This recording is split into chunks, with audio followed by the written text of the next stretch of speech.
Rawteur, you can't deny it. In recent years, Marvel's brand has taken some serious hits, but this one is self-inflicted. See, X-Men 97 showrunner DeMayo just dropped another scathing Twitter thread. X-Men 97, as we know if you didn't, is Marvel's best reviewed project in years. Yet, behind the scenes, the people at the top saw it as a problem and not a win. See, in the thread on Twitter, DeMayo says that after episode 5 premiered, he called the Marvel exec to ask the most harmless question a showrunner could ask. Is Kevin happy? Meaning Kevin Feige, the man whose approval has been the currency of Marvel Studios for over a decade.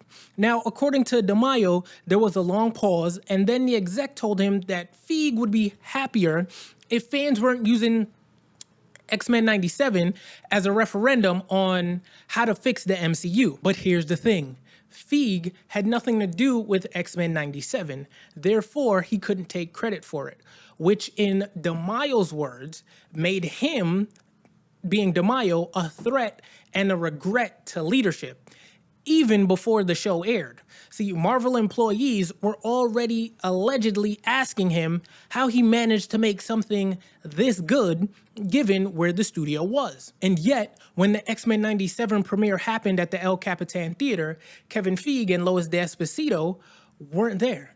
They didn't show up to thank the fans, to acknowledge the original 90s creators who built the show's foundation, or to celebrate the voice cast that helped make the X-Men a cultural force long before the MCU existed. According to DeMayo, Marvel leadership simply didn't see it as worth their time. Just an animated series that wasn't sexy enough to matter. And that's where this stops being just a case of bruised egos and skip premieres, because behind the scenes, DeMayo wasn't just feeling iced out. He was gearing up for a legal fight. What he's claiming in court makes that Twitter thread look like the polite version of the story. As you know, when it comes to court cases, I just pulled the filing myself. So according to his complaint filed in Los Angeles Superior Court, DeMayo says Marvel didn't just let him go. They pushed him out. And that was in March of last year, 2024. Now, and they accused him of misconduct, and they never gave him a full investigation before firing him. And then 3 days later, he says Marvel hit him with a choice. Sign a settlement agreement that would keep his X-Men 97 credits and his bonus, or risk losing both. But there was a catch. Buried in that deal was a sweeping non-disparagement clause that, in his view, was flat out illegal under California law. Be sure to clap the like button so that future updates hit your feed first. The way it was written, he claims, meant he couldn't publicly talk about his work at Marvel without prior approval. Not just the firing, but even his experience on the job. And since he says those experiences included harassment and discrimination, that clause wasn't just a gag order. It was a direct violation of the California Fair Employment and Housing Act, which protects employees' rights to talk about unlawful workplace conduct. Now, DeMayo also says Marvel used that same clause as a weapon, barring him from attending the Creative Arts Emmys, where X-Men 97 was nominated for his work. In short, he's asking the court to throw out the clause entirely and declare it unenforceable. Marvel, for their part, has already fired back, denying everything and loading their response with every legal defense in the book. From this isn't even a real controversy to he already agreed to arbitration to he waived his rights when he signed. See, the fight in court is one thing, but what it reveals about Marvel's internal culture and how it treats a win that doesn't fit the Feige formula might be the bigger story. The lawsuit lays out the terms of the battle, but it also points to a bigger problem, one that's been brewing inside Marvel for years. DeMayo's story isn't just about being fired. It's about how Marvel decides what counts in the hierarchy of its own successes. Live-action blockbusters, top of the pyramid. Prestige animation, treated like a side hustle, even if it's the studio's most beloved project in years. That attitude isn't unique to Marvel. Disney has a long history of sidelining animation when it isn't directly tied to merchandise juggernauts. Lucasfilm did it with the Clone Wars, Pixar has seen it with certain streaming releases, but X-Men 97's timing, dropping right in the middle of the MCU's creative slump, made it impossible to ignore. Inside Marvel, according to DeMayo, the show's runway reception became a political liability. When employees were asking him how he made something this good in the current climate, it wasn't just praise, it was comparison. And comparison is dangerous in a culture built on the idea that Kevin Feige is the architect of every win. That's why skipping the El Capitan premiere mattered. It wasn't a scheduling conflict, it was a message.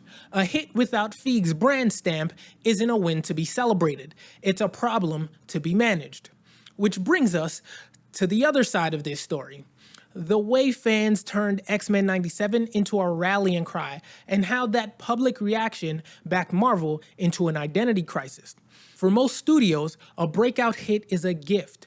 For Marvel, X-Men 97 became a mirror, and what it reflected wasn't flattering. The way DeMayo puts it is that praise for the series didn't just validate his work, it made him a liability. And when your project is being used online as the gold standard for how to fix the MCU, leadership starts asking different questions. Not how do we make more of this, but how do we keep this from overshadowing everything else we're trying to sell? That's where creative success turns into corporate politics, because a showrunner who delivers a critical hit outside the studio's preferred playbook and, without the blessing of its top executives, challenges the narrative that every Marvel win comes from the top down. And in Hollywood, that kind of challenge rarely goes unpunished. History's full of examples. Directors who made too good of a sequel and were replaced. Writers who outshined the franchise leads and their scripts were buried. I mean, for example, there is a trending story right now about the actor who played the robot in iRobot being removed from all of the press runs because he scored better with the audience than Will Smith. Look it up. DeMayo's lawsuit paints his exit as part of that same pattern. But it wasn't just about Marvel's internal turf war. Online, X-Men 97 had already become a fan referendum on what was wrong with the MCU, and Marvel had no control over the conversation, which is why the next part of this story isn't in a writer's room or a courtroom. It's happening in the court of public opinion. And by the time X-Men 97 wrapped its first season, the narrative had already slipped out of Marvel's hands. Fans weren't just talking about how good it was, they were holding it up as evidence that Marvel could still deliver.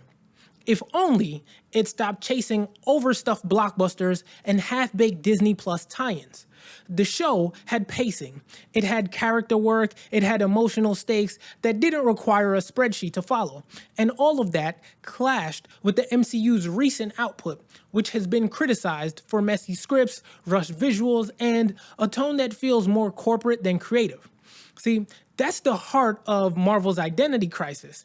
The company built its empire on the belief that Kevin Feige's vision was the glue holding everything together. But here was a project produced largely outside his orbit that reconnected with fans in a way the mainline MCU hadn't in years. In that light, DeMayo's account of being treated like a problem makes a certain kind of corporate sense. If X-Men 97 became the standard, it would mean admitting the current MCU approach isn't working. And for a brand that's built on infallibility, that's a dangerous precedent. The bigger risk for Marvel isn't just losing control of the story, it's that audiences might start trusting the brand less and individual creators more. That's the opposite of how the studio system works. And instead of leaning into the goodwill of the people, Marvel's public absence at the premiere and its cold handling of the showrunner sent a different message. This was an outlier, not the new direction. But that stance comes with a cost, because when you turn your back on a hit, you're not just ignoring the creator, you're ignoring the audience, right? In a year where Marvel's stock with audience has been shaky at best, X-Men 97 could have been the perfect rebound moment. A chance to remind fans that the studio still had range, still had passion, and could still surprise people. Instead, the handling of it felt almost willfully self-defeating. No feig at the premiere, no public embrace of the team who made it happen, and if DeMayo's claims hold up, an active effort to keep the showrunner out of the spotlight. From a PR standpoint, this is marketing malpractice. The MCU's brand is built on fan goodwill, the red carpet smiles, the mutual back-patting, the sense that everyone's on the same team. When that illusion cracks, people notice and fans talk. A public celebration of X-Men 97 could have bought Marvel time, even distracted from recent misfires. Instead, the message that went out was clear. Success only matters if it's the right kind of success, the kind leadership can take credit for. Now, the studio heads into a non-jury trial next October that will put some of this dirty laundry on the record, right when Marvel would rather be hyping whatever's left in its Phase 5 slate. In the end, the biggest missed opportunity might not be the lack of a party at El Capitan. It might be Marvel showing the world that it's more concerned with guarding its image than rewarding the kind of work that actually earns it. Because if the MCU really wants to fix itself, it's going to have to start treating creative wins, no matter where they come from, as something to build on, not bury. If you want more behind the scenes insights like this, check out this video right here.